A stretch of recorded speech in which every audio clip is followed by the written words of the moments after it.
Hello Leos, this is your January monthly oracle reading and we are working with the Mildred Payne again. I'm excited about that, and we are going to do as we do. We look at the overall overarching energies for the month, and yeah, let's get started. It's windy today. Alright, well, let's start with actually Oracle of Nightmares. Let's combine it with the White Rabbit Oracle. We're asking Spirit for January in terms of general life for Leos, what's happening, what's the overall overarching energies that they will be experiencing. Confidence.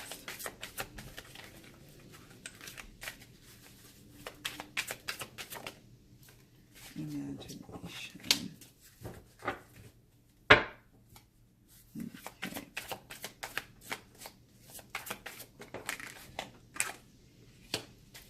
Okay, beautiful things happening. We have illuminate,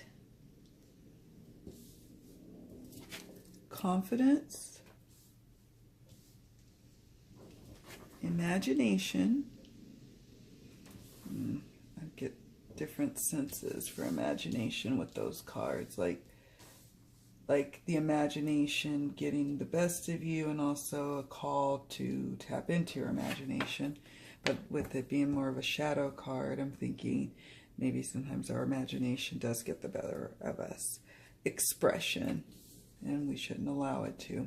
We'll read all the cards once I lay them out. That's all of them on the table. All right, first question I like to always ask is, what will Leos be confronting or facing in January in life? Boot.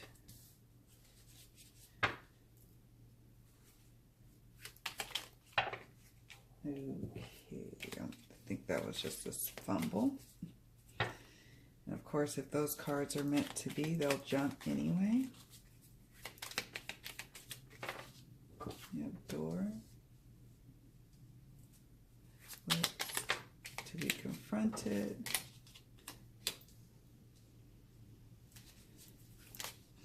Okay, thank you, Spirit.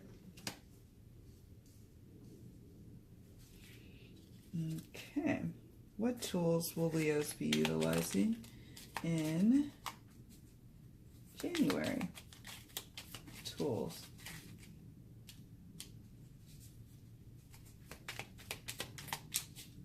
What tools? Okay, here.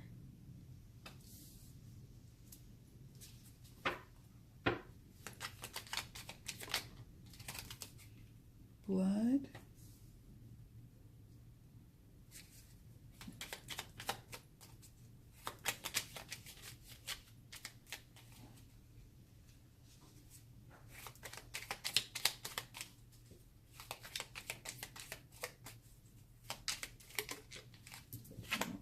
Star.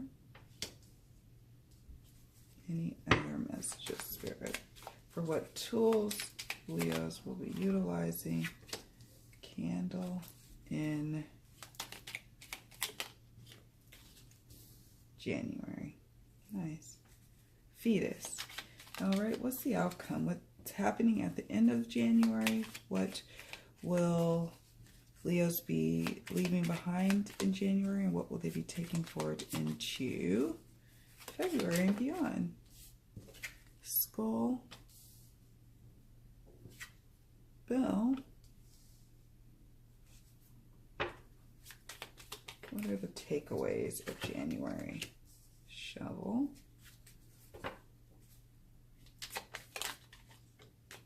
Key.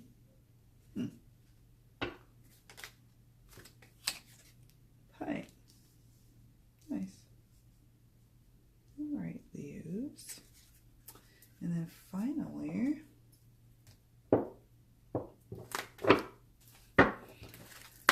what do Leos need to surrender in order to have a great month?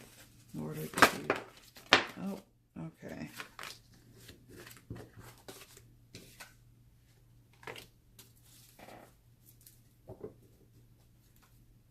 All right, So these were the ones that jumped before all the other ones fell. Surrender your attachment to results. Surrender the habit of people pleasing.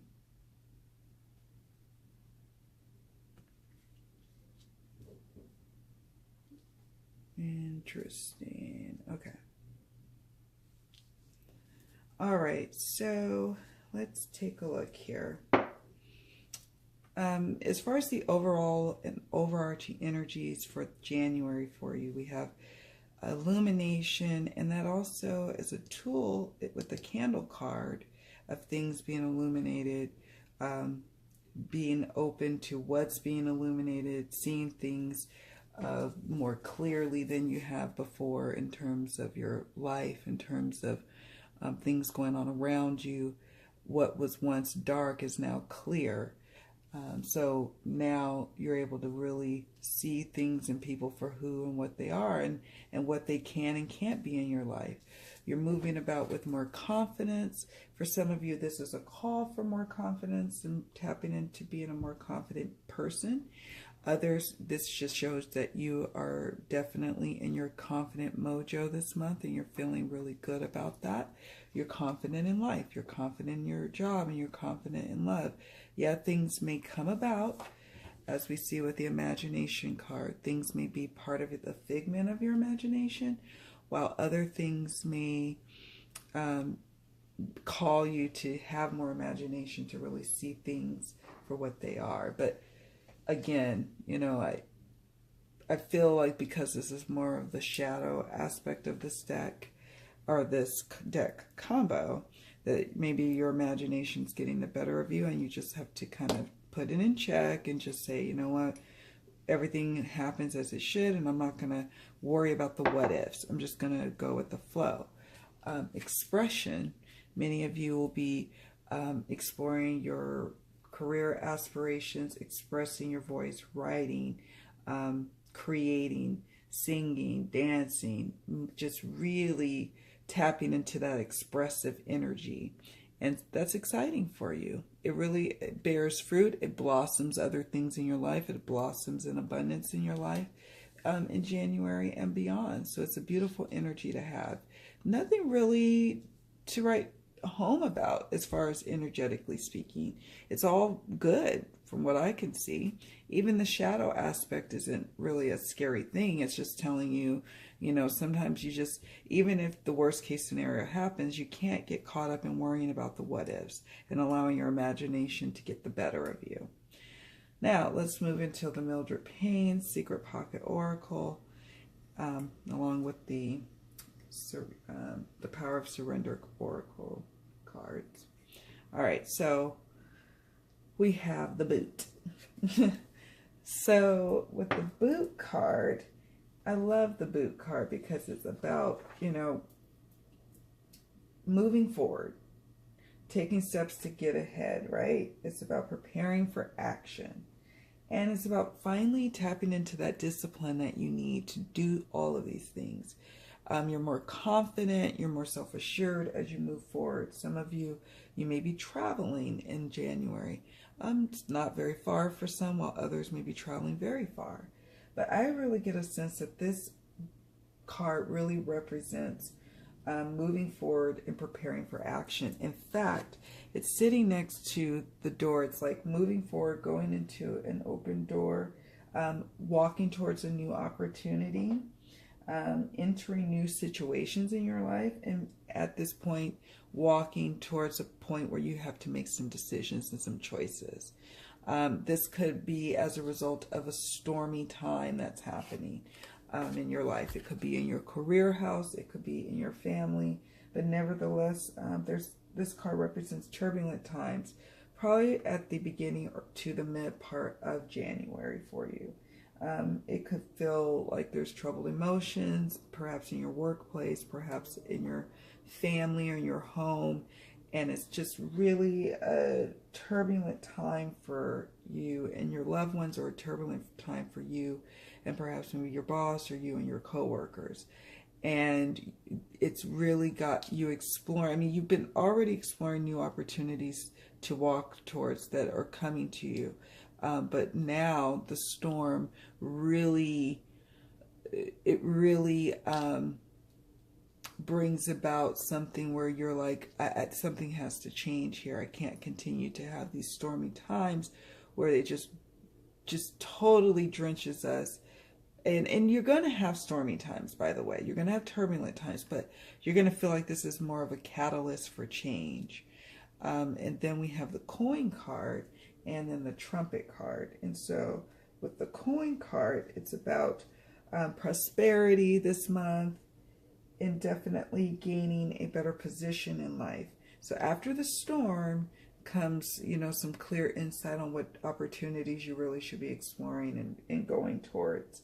So that's exciting. And you're just called to be careful about making all of your choices based on materialistic ideals and making sure that you're coming from your heart space when you're exploring, for example, new career opportunities.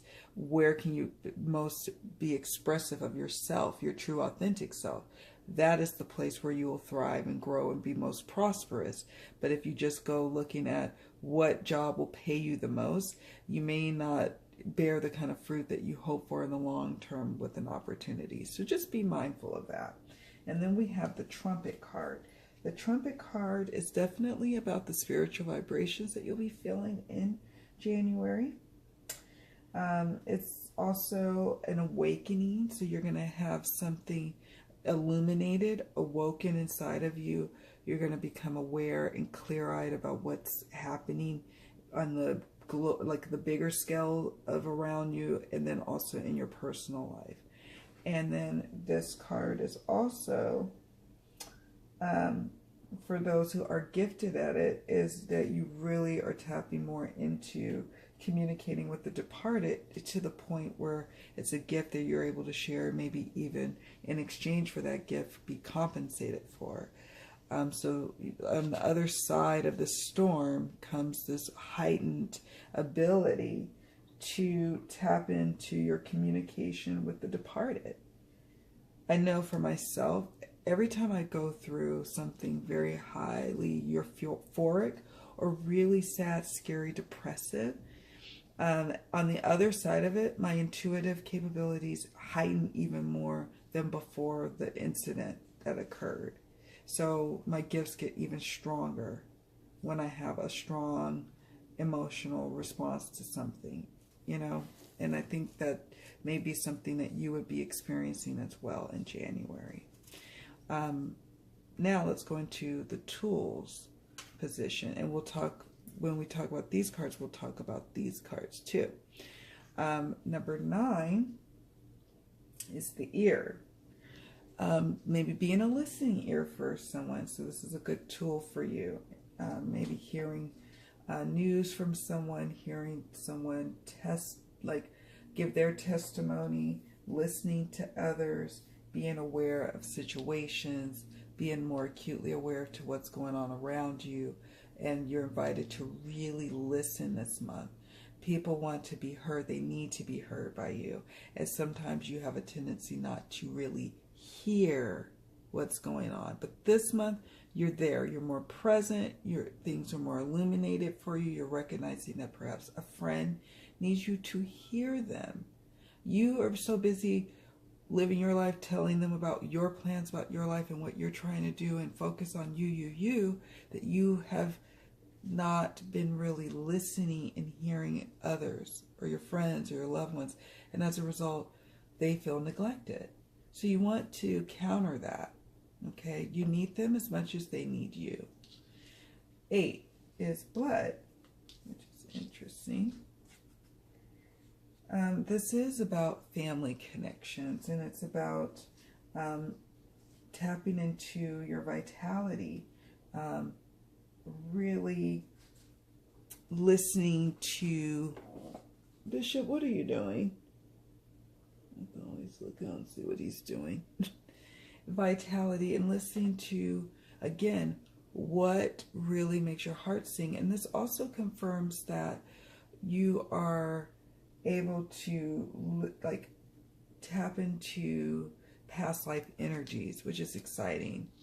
Not everyone can do that, and maybe you choose not to, but it's like it's a heightened sense of awareness that you realize that you have in January, and you're like, wow, okay, I have this, now what?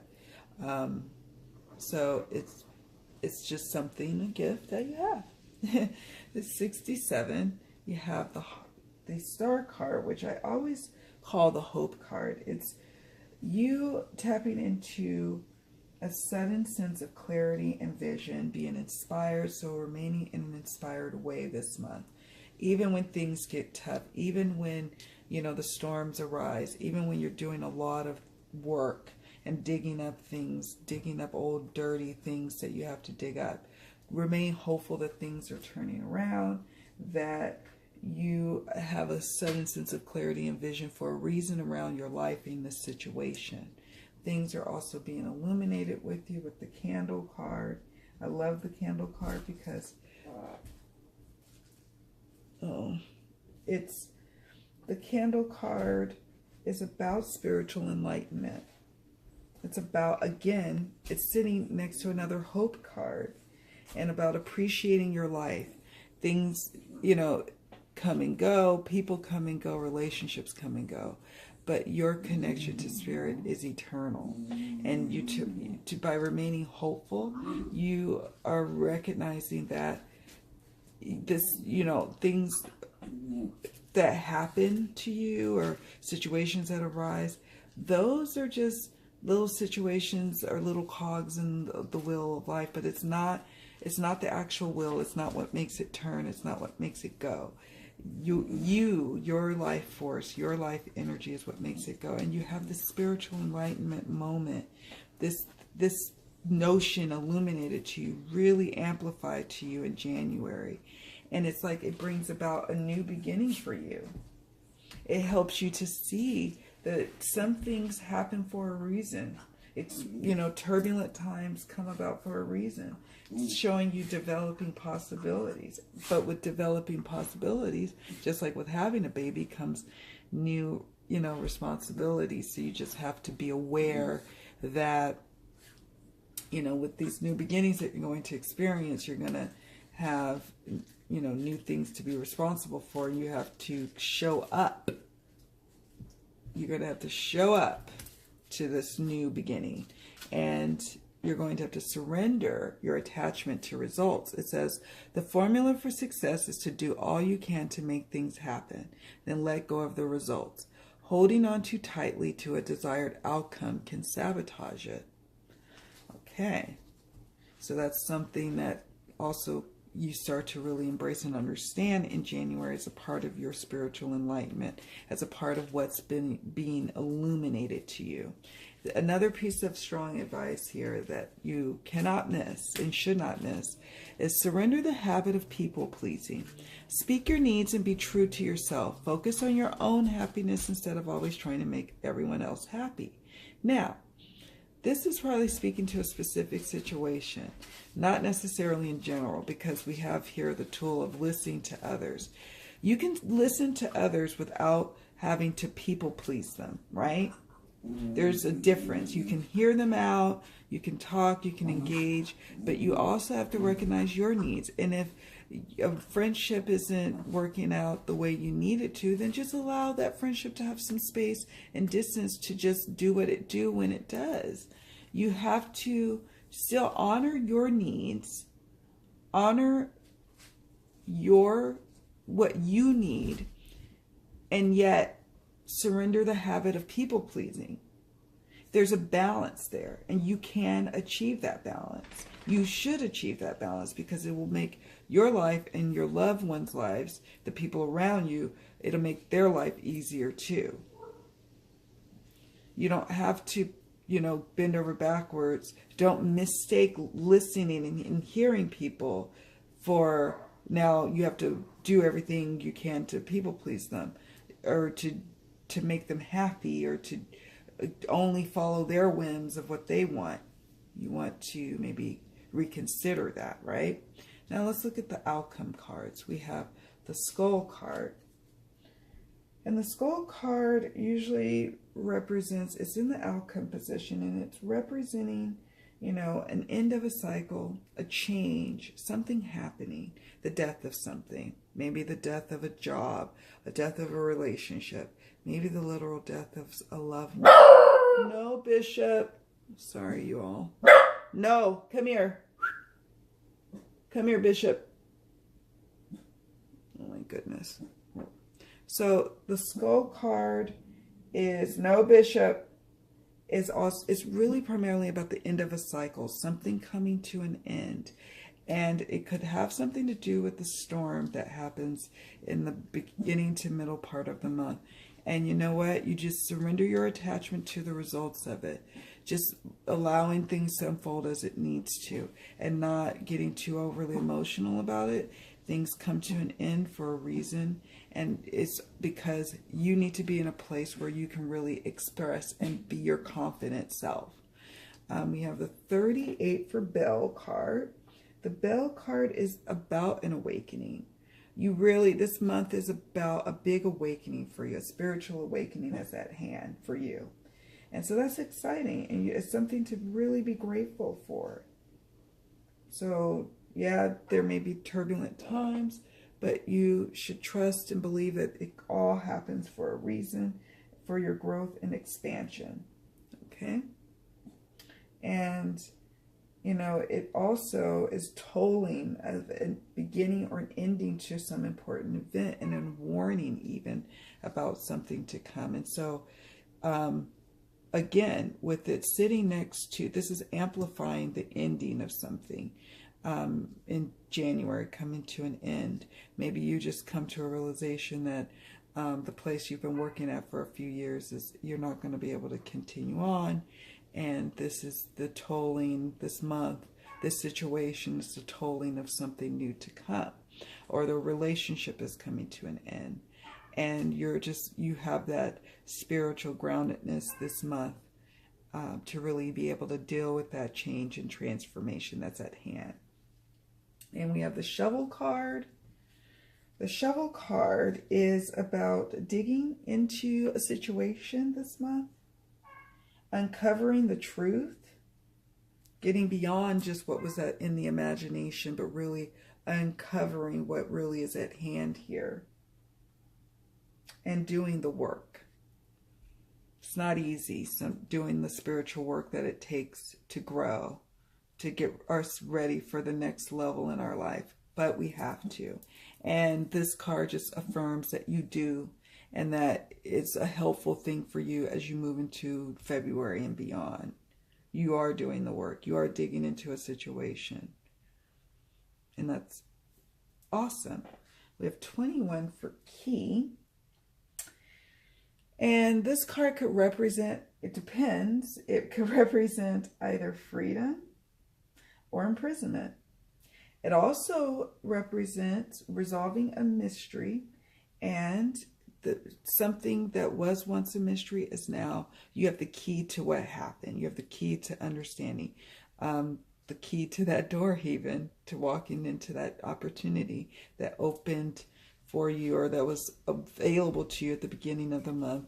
You're now walking, you're electing to walk through that. So it could be taking a job opportunity. It could be walking into a new relationship. It could be, closing the door and locking it to something else. This card also, with the Key card, is about keeping something safe. When it's all said and done, keeping your spiritual enlightenment safe. Your hope in a safe place. And that's awesome. That's awesome. Having the key to what's making you happy in your life. Knowing that as you move forward in 2019 is a powerful way to go into a new year. And then we finally have the Pipe card, 55. This card is about peaceful outcomes, tranquility and contentment, all the comforts of home and spirituality. this is a beautiful card to conclude your reading with for January, because it's you at the end of the month really sitting back, admiring what's transpired, what's happened, and appreciating how far you've come in just a month's time.